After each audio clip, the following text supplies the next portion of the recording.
So we just want to take the opportunity, because the animals are cooperating here, for a little discussion on sort of monogastric animals versus ruminants.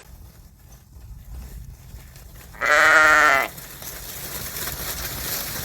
guess some behavioral differences that also translate into some of your management type stuff. So we'll take a look here. So out here we have Ginger with her piglets. And of course a pig is a monogastric animal, i.e. they have a single stomach chamber. Very, very similar in a lot of respects to a human digestive system. Not exactly, obviously. Now these kune pigs are very well adapted for using pasture forage, we'll just call it that, as a substantial part of their diet. And as you can see here, these pigs spend a lot of time grazing, doing exactly what they're doing here. And that's a huge difference between these monogastric animals and ruminants, in that these pigs have to spend most of their day periodically grazing. So what they often do is they go out, forage for half an hour sort of thing, and then they go lay down and digest, and then they get up again and rinse repeat is kind of the order of things, which is not a bad system. I mean, from a grazing perspective, they are not as efficient users of pasture, obviously, as a ruminant. Things like cows, sheep, goats, anything with a four-chambered stomach. Llamas and alpacas are kind of like pseudo-ruminants. They have a three-chambered stomach. But they still are decent users of it. Now they are going to eat more versus what they get out of it because of the way their digestive system works. But this is pretty much a typical day in the life of a kune pig, and this is why access to pasture is kind of such an important factor. And then on the other side of the fence, literally, we have the ruminants. So these, of course, are our three Icelandic ram lambs.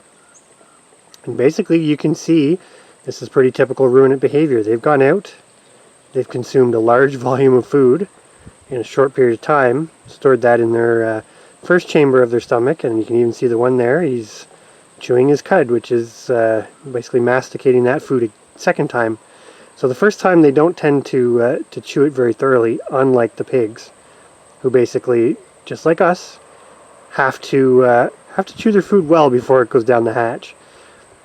These animals are basically adapted for that quick, almost like snatch and grab. Eat as much as you can in a short period of time, then find a quiet, secure spot to lay down for the day and chew your cud and allow the bacterial processes in your stomach to do their magic.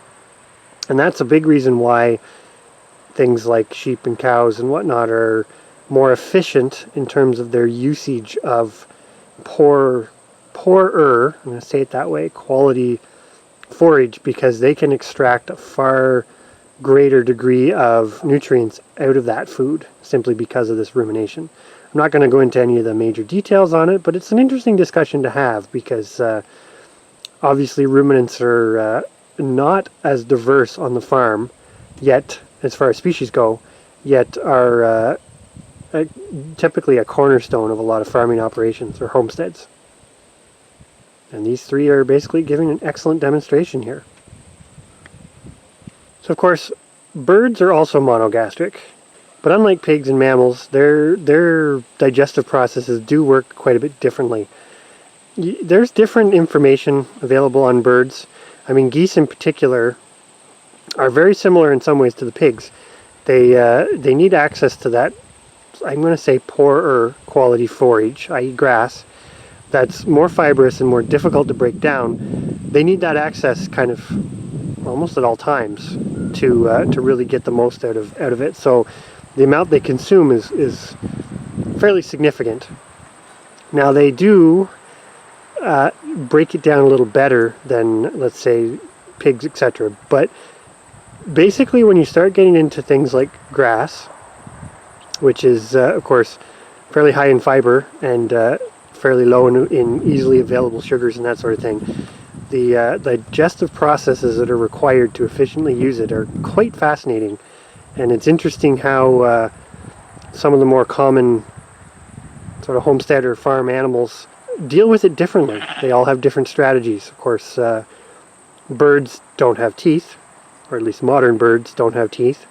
So their solution is essentially to have an extremely muscular, a lot of people call it their crop, but it's basically their stomach. It's extremely muscular, and they use stones and other sort of indigestible materials to help break down their food, which is comparable to the action of mammals' teeth, which is comparable, of course, to the action of mammals' teeth. But anyways, just some interesting thoughts, probably some things you don't even think about in a day on the homestead. Well, that's just kind of a short little discussion. I mean, you could go into a ton more detail on it, but it's interesting to think about things like that because this is sort of that layering effect of different animals on the homestead. Obviously, the sheep, herbivores, they're able to use those, I'd say, poorer quality, i.e. the food value is not as readily available, I guess would be the best way to put it, which is grass. That's essentially what grass is. You or I can't sit down and eat a bale of hay and do well on it because our body just can't break it down. Obviously, like the pigs, they can still eat hay, but they can't convert it as readily. And Kuni-Kunis are known for their sort of, I'm going to say, slightly different adaptations to be able to convert it better than maybe other pigs. But essentially, they don't have the bacterial process. I didn't touch on rabbits, but they have a whole nother scenario going which uses bacteria and fermentation. And their technique, which a lot of you probably know, is to basically have the food pass through their system once, then re-ingest it and pass it through a second time, so that by the time the bacterial process has broken the food down, their body can actually extract more. So essentially it goes in their stomach the first time, they don't get much out of it. When it comes through their stomach the second time, that's when they get all the nutrients, and that's why rabbit pellets are so dry and devoid of anything recognizable as food, because they've chewed it twice and digested it twice. Anyways, just some food for thought. Different animal strategies for dealing with the foods that they're adapted for eating, and I guess you can kind of go to the next step and see how that might affect your the workings of your homestead ecosystem.